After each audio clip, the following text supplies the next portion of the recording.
Ya, dialog kita lanjutkan kembali masih bersama Pak Bambang, Kepala BPTJ, dan juga Ibu Ellen Tangkudum, pengamat transportasi dari Universitas Indonesia.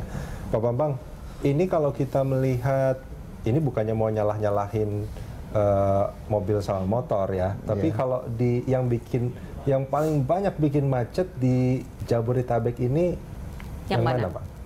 Jadi semuanya sebenarnya berkontribusi terhadap kemacetan. Yang paling lebih banyak? Yang kontribusinya lebih besar. Sekarang kalau lihat komposisi kendaraan ya, komposisi kendaraan memang roda 2 hampir 70% Bu Ellen ya. 70%. 70% kendaraan roda 2, kemudian roda 4 sekitar roda 4 ya sekitar 20% lah. Sisanya adalah angkutan umum. Nah, oleh karena itu kalau lihat dari proporsinya itu sebenarnya ya penyebab kemacetan itu sebenarnya ya kalau motor memang banyak, cuma kalau space yang digunakan sebenarnya mobil roda 4 ya sebenarnya. Jadi kalau saya boleh katakan bahwa sebenarnya roda 4 lah yang terutama menyebabkan kontribusi kemacetan. Karena volume itunya. Karena space-nya kan yang dipakai untuk jalan itu kan lebih besar daripada roda 2. Kalau roda 2 sebenarnya kan juga dia bisa cari ganggang, alternatif, artinya nyelip di antara itu. Jadi kadang-kadang trotoar juga, Pak. Trotoar juga ya, tuh. Kalau kepepet ya.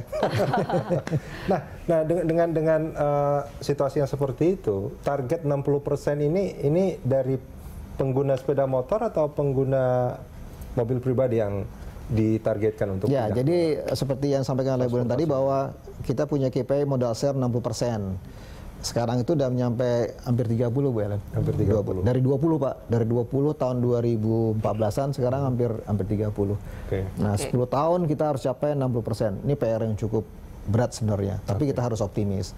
Nah, yang ingin kita geser sebenarnya pengguna kendaraan pribadi. Kendaraan pribadi mana? Mobil, roda 2, itu target kita sebenarnya.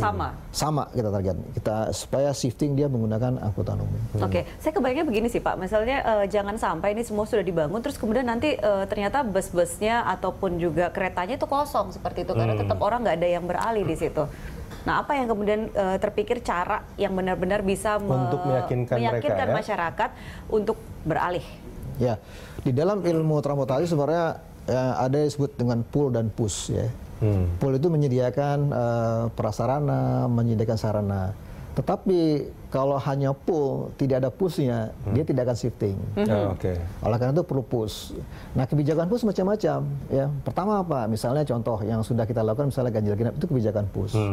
Kemudian kita bikin biaya transportasi menjadi mahal. Contohnya apa? Misalnya di tol tarifnya progresif. Gitu macet dia Mbak Ami, tarifnya naik Mbak Ami.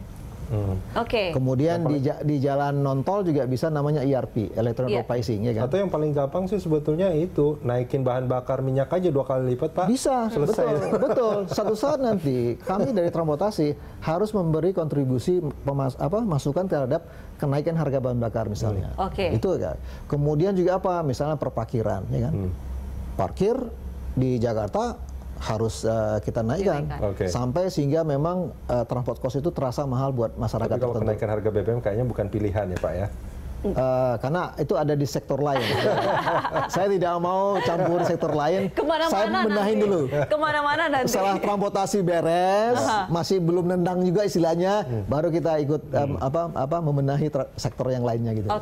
Nah, tapi itu kebijakan-kebijakan yang akan menjadi apa ya, penyertanya sekarang jangan sampai kan sudah semua dibikin gampang terus ternyata ya aduh masih lebih gampang ataupun lebih rela bermacet-macet. Nah, kalau Bu Ellen, ini kan tadi kalau dikatakan bahwa sekarang sebetulnya baru hampir 30% masyarakat kita yang mau menggunakan transportasi umum, bisa diartikan bahwa mereka belum teryakini, mungkin belum percaya bahwa transportasi umum ini reliable. Dengan berbagai alasan mereka. Nah, apa yang perlu dilakukan sebetulnya untuk meyakinkan mereka bahwa ini transportasi umum justru akan memberikan kelebihan bagi Anda, pengguna kendaraan pribadi? Iya, yang perlu adalah bukti. Bukti bahwa bukan janji. Bukan janji. Bukti bahwa naik angkutan umum itu memang benar-benar bisa memenuhi kebutuhan. Jadi artinya tepat waktu, nyaman, dan juga bisa sesuai dengan tarifnya. Murah artinya? Murah gitu. Nah, sebaliknya yang kebijakan push itu adalah mendorong orang untuk keluar dari kendaraan pribadinya dengan sesuatu yang mahal, jadi tidak nyaman. Oh, kebalikan dari yang tadi ya. Jadi harus terbukti bahwa kalau naik kendaraan pribadi menjadi mahal, jadi tidak nyaman. Kalau dia masih merasa apapun saya masih lebih nyaman naik kendaraan pribadi, ya nggak akan berpindah. Nggak akan berpindah. Nah kalau sekarang misalnya karena ini belum selesai, misalnya MRT belum selesai, LRT belum selesai, kemudian masyarakat masih dalam tanda kutip ya ogah-ogahan menggunakan transportasi umum, ini masih bisa dimaklumin karena memang belum selesai. Kalau tadi kan katakan bukti, nah sekarang kan belum bisa dibuktikan secara apa ya keseluruhan lah. Tapi sebenarnya sudah banyak orang yang menunggu loh untuk bisa naik MRT segala macam karena sudah mulai naik kemacetan tuh sudah luar biasa kan sebenarnya. Jadi sebenarnya sudah banyak orang juga sudah menunggu.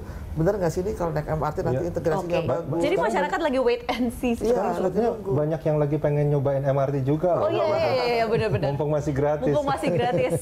tapi banyak ya Pak ya yang pengen nyobain betul-betul MRT seperti itu ya. Luar biasa. Ngantri. Ini sekarang PT MRT lagi sibuk. Lagi waiting list kan. Kan tanggal 27 nanti kan 7 Maret nanti kan bisa digunakan untuk trial ya. Trial untuk ini first impression-nya akan sangat menentukan ya Pak. Betul. Katanya kan kalau nanti first impression-nya bagus, pasti orang-orang langsung yang udah. Gitu. Bayangin dari Lebak Bulus ke Bundaran HI bisa 15 menit kan. Kalau biasanya berapa menit Pak? Kalau bukan menggunakan 30 menit ya, 30 menit ya. Kalau biasanya itu tergantung apa namanya? Lewat mana? Tergantung rezeki. Kalau lagi dapat macet ya kan di peak hour. Yang paling cepat saja, yang paling cepat dari Lebak Bulus sampai ke ini biasanya. Pak Rudi, yang paling penting itu sebenarnya bukan lama waktu, tapi kepastian. Itu yang paling penting. Nah kalau lewat jalan kan ya kadang bisa 30 menit, bisa 1 jam, tapi nggak pasti kan.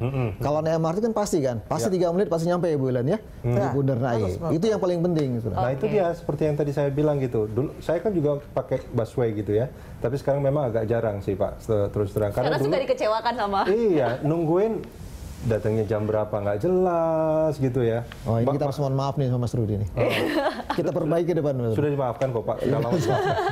Yang penting memang sistem transportasi di Jabodetabek ini memang semakin bagus. Jadi sekarang masyarakat tuh sudah bisa sudah menatap masa depan yang cerah terhadap transportasi di Jabodetabek. Iya memang pengennya sih gini ya, bagi sebagian masyarakat yang komuter ke Jakarta dari Tangerang, Bekasi, Depok, Bogor, harapannya itu termasuk warga Jakarta sendiri tentunya pengennya kemacetan itu menjadi sejarah sebetulnya.